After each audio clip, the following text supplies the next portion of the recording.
दोस्तों इस वीडियो में हम बात करेंगे कि जब आप BAMS यानी कि आयुर्वेदिक मेडिसिन में बैचलर्स कर लेते हैं तो उसके बाद किस तरह के कैरियर ऑप्शंस आपके पास होते हैं और किस तरह की जो जॉब्स हैं वो आप लग सकते हैं, उनमें सैलरी कितनी मिलती है। इन सारी चीज़ों पर हम इस वीडियो में बात करेंगे। तो सबसे पहले जो ये आयुर्वेदिक मेडिसिन है वो एक्चुअली हमारा जो इंडियन एंशिएंट मेडिसिन का सिस्टम है उस पर बेस्ड है। जो आयुर्वेदिक मेडिसिन का सिस्टम है उस पर पूरी तरह से बेस्ड है, जिसमें ये माना जाता है कि जो बॉडी के अंदर दोष होते हैं यानी कि बॉडी के अंदर बीमारियां होती हैं वो बेसिकली तीन चीज़ों में इम्बैलेंस यानी कि वात, पित्त और कफ बोला जाता है। इन तीनों में से किसी में भी अगर बैलेंस ख़राब होता है तो उसकी वजह से वो चीज़ होती है। तो अभी जो ये जो BAMS का कोर्स है ये टोटल इसका ड्यूरेशन 5.5 साल का है, जिसमें से 1 साल इंटर्नशिप होती है।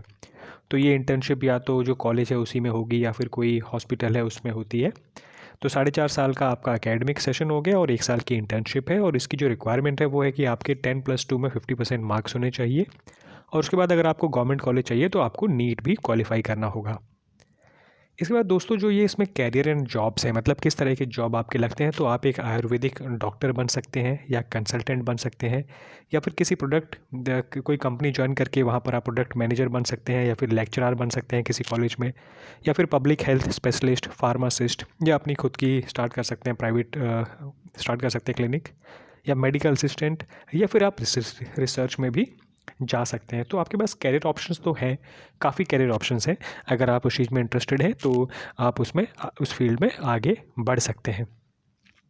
इसके बाद दोस्तों किस तरह की जो कंपनीज़ हैं, किस तरह की, ये तो हो गए कैरियर ऑप्शंस, किस तरह की कंपनीज़ आपको लेती हैं, मतलब किस तरह की एम्प्लॉयमेंट आपको मिलती है, उसमें मैं आपको बताना चाहता हूँ। जैसे बहुत सारे आयुर्वेदिक मेडिकल कॉलेजेस हैं वो जिन्होंने BAMS कोर्स किया है उन्हें लेते हैं लेक्चरार के लिए, पढ़ाने के लिए, या फिर आयुर्वेदिक हॉस्पिटल्स हैं या फिर क्लिनिक हैं, या आयुर्वेदिक मेडिकल स्टोर होते हैं, या फिर आयुर्वेदिक चैरिटेबल इंस्टीट्यूशंस हैं जहाँ पर आप ज्वाइन कर सकते हैं। इसके अलावा आप यूनानी एंड आयुर्वेदिक रिसर्च इंस्टीट्यूट्स हैं जिसमें आप रिसर्च में ज्वाइन कर सकते हैं। इसके अलावा जो FMCG इंडस्ट्री है आयुर्वेद की वो भी बहुत बड़ी है अभी, जैसे कि पतंजलि जिसके सारे के सारे प्रोडक्ट्स ही आयुर्वेद पर बेस्ड हैं। इसी तरह से और भी बहुत सारी कंपनीज़ हैं। तो FMCG इंडस्ट्री में भी बहुत ज़्यादा स्कोप है। जिन्होंने BAMS कोर्स किया है वो एज अ प्रोडक्ट मैनेजर या फिर प्रोडक्ट अगर स्पेशलिस्ट ज्वाइन करना चाहें तो ज्वाइन कर सकते हैं। और इसमें जो आपकी सैलरी होती है, तो जो आपकी स्टार्टिंग सैलरी है वो करीब 30 से लेके 50,000 हर महीने ये है गवर्नमेंट सेक्टर में। और अगर प्राइवेट सेक्टर में है तो थोड़ा सा कम है, 20 से लेके 40,000 रुपये के बीच में आपको सैलरी मिल सकती है। तो सैलरी शुरू में थोड़ा कम होती है लेकिन विद टाइम वो धीरे धीरे करके बढ़ती चली जाती है। तो उस चीज़ के लिए आप फिक्र ना करें, सैलरी टाइम के साथ धीरे धीरे बढ़ती जाएगी। इसमें स्कोप ज़्यादा है कि अगर आप गवर्नमेंट सेक्टर में ज्वाइन करते हैं तो स्कोप बेटर है। इसमें थोड़ा सा लाइफ अच्छी है और थोड़ा सैलरी भी ठीक है। तो कोशिश कीजिए कि अगर आपको गवर्नमेंट सेक्टर मिल जाए तो ज़्यादा अच्छा है। Thank you.